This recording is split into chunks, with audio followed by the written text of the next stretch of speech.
take up this particular session, because we kept hearing a lot of queries from students from various parts of our country, and they have queries related to how to start preparation, and what will be the eligibility, and how to prepare, how much time it needs, from where to start, is there any app available. So a lot of those things were there. So this is the reason we thought of planning this particular session.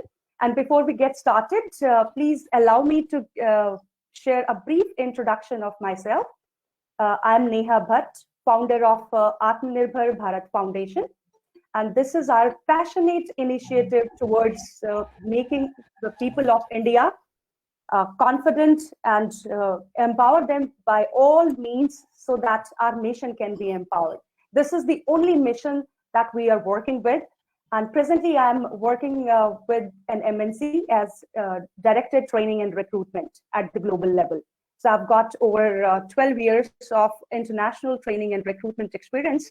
So keeping that in mind, we thought of doing the same, the trainings and education, empowerment for our people in India. So this is what was the thought in our mind. And we have got a passionate team available at Atmanirbhar Bharat Foundation, wherein we all are like-minded and we share the same opinion towards doing something like this. So keeping that in mind, we thought of preparing this particular session, and we had a conversation with a very competent officer, Mr. Nelapatla Ashok Babu. We approached him and we shared the idea with him, and he wholeheartedly supported and accepted our request. So I'll welcome here our eminent speaker for today. He is Mr. Nelapatla Ashok Babu, presently serving as Income Tax Commissioner. He is Joint Commissioner Income Tax Pune, and he is 2008 batch pass out. And he has himself walked the path, and he is in the best position to guide all of you today. And I'll request him to speak and give you all details related to the eligibility criteria, how to start, when to start planning, and what all to do, what not to do, everything. He will guide you, he will handhold you. He's an amazing person, very, very closely connected with the social work also. He has been training people on civil services at 2 different centers in Pune. He has been providing, the lectures and classes to students, and he is very keen, very interested towards helping and supporting students by all means. So we share the same idea, and he is with us today. I will request all of you to welcome him, because he has taken his invaluable time today to talk to us. And before I ask him to take up, I'll request all of you to keep yourself on mute. Everyone, please keep yourself on mute and keep writing your queries, as in when you find any query, please do write in the chat box. And towards the end of the session, Mr. Ashok Babu will take up some of the queries if possible. But at the same time, we highly encourage you to keep writing your queries. Do not hesitate, because in the next session, we are planning to address all your queries. So please do not hesitate to ask anything if you have in mind. But please keep yourself on mute, so that there is no chaos and this goes smoothly. I hope you all will take up this request from our end. So please keep writing all your queries in the chat box. They will be answered for sure. If possible, some of the queries will be answered today towards the end of the session. And this session would go for about 50 to 60 minutes. And after that, some queries will be taken. And at the same time, there is no problem. We will be more than happy to answer your queries in the next session. As I shared before, we are planning to have ongoing sessions, series of sessions to prepare all of you for preliminary exam for 2021. So all your queries definitely will be answered. Okay, so this is the reason that I requested. When the moment you're joining in, please mention from which state you're joining, and at what level of your career you are at. You have completed your 12th, you have completed your graduation, or you are undergoing graduation, whatever the case may be. Please do mention, so that going forward, we can plan, we can guide you accordingly. We can just suggest you from where to start, what to do, and all of your queries will be answered. So this is what we are planning to do. And once again, I welcome all of you, and I'll request Mr. Ashok Babu to take up from here. Please, yeah. Ashok Babu. Yeah. Yes. Thank you, Nehabat, for your brief and dignified, respectful introduction of myself. Then from Nehaji, I have got there is a varied kind of group of viewers or listeners or audience. I got so some are the students, some are some of you are some parents also. Then undergoing graduation, then some are graduates, postgraduates, or some are the real aspirants of the civil services examination. So broadly, I would like to take you through the pattern of the examination, then eligibility, then syllabus of the examination, then dates, not exactly dates, the pattern how it would be like to be, then the mode of the examination and how to prepare, how to do yourself, then what to read and what not to read, and how to continue your preparation day to day. So this is regarding civil services examination. So already normally every year it the notification comes in the month of November or December normally.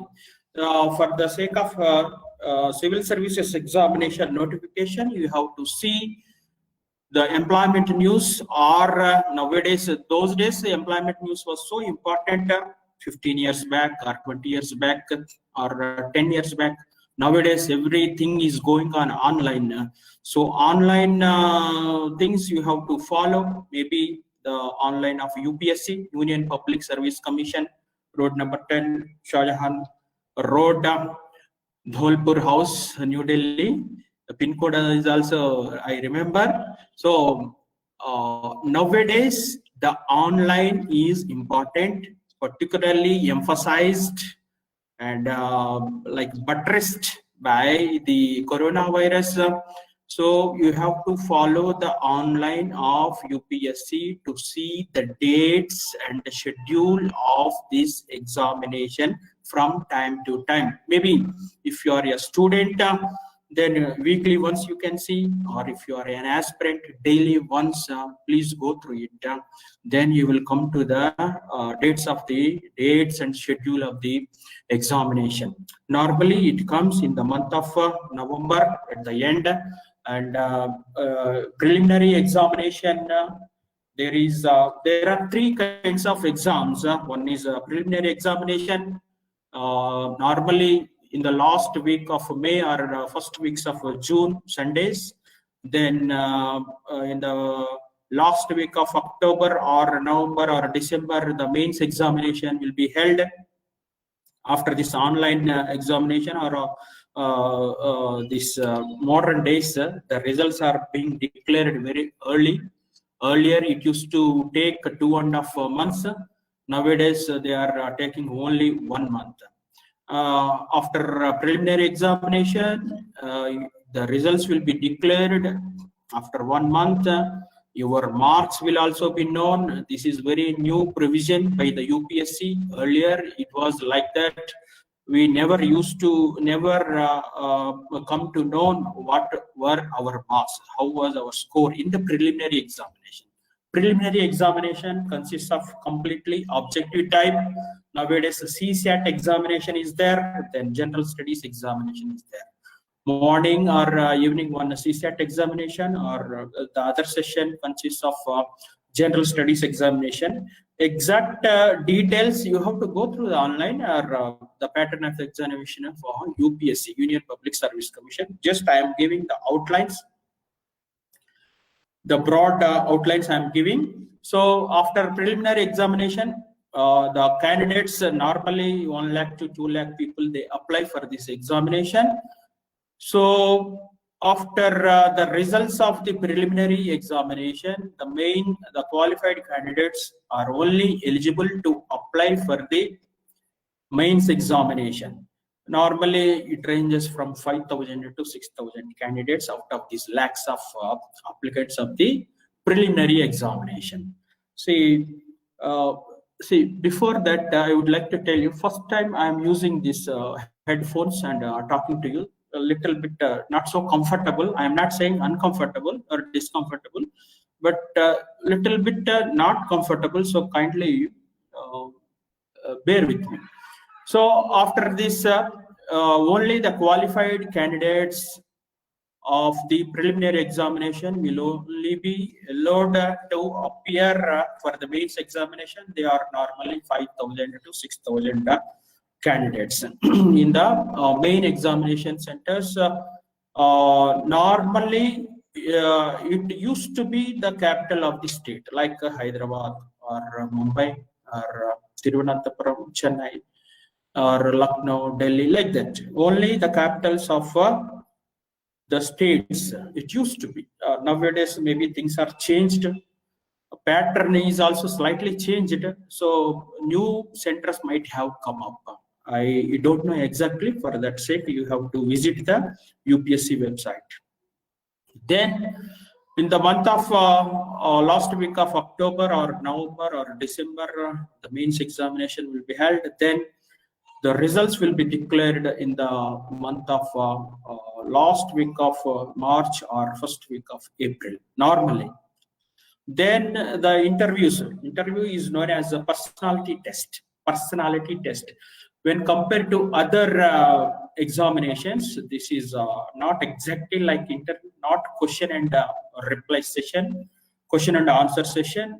This is to examine your complete personality, your physique, your mental caliber, psychological attitude, everything. Not exactly like armed forces interviews, but during that 35 to 1 hour interview, that is known as personality test, the experts group of the interviewers, the board members of UPSC, will estimate the personality of the candidate by all means: psychological, then mental caliber, how his resilience, then robustness, how his mental attitude, everything they will estimate.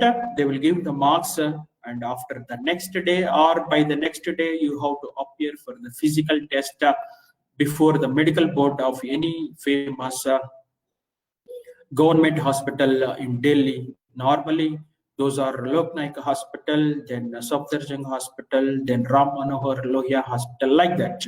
So I appeared before Ram Manohar Lohia Hospital and Lok Naik Hospital for physical test, and there only I came across a very perplexed and very disgusted situation once in my first interview. During that, after interview is over, the next day I applied for this medical board. There, the ophthalmologist, eye doctor, she insisted upon me compulsorily to talk Hindi. The first time I faced such a unpalatable situation. So then only I realized the significance of Hindi in this country. Whether you like or not, this is going to be your official language as long as you are there in this country. And you have to learn. You have to. Most of the viewers, listeners are from North India. I think I am emphasizing this point to South Indians or Northeast Indians or some other people, aspirants. As long as you are there in this country, particularly if you want to become a civil servant or a government servant, Hindi is compulsory. Hindi is compulsory. You have to learn it. You have to speak it. You have to learn how to converse, how to make at least official conversation, or wherever you go, like a hospital kind of conversation, like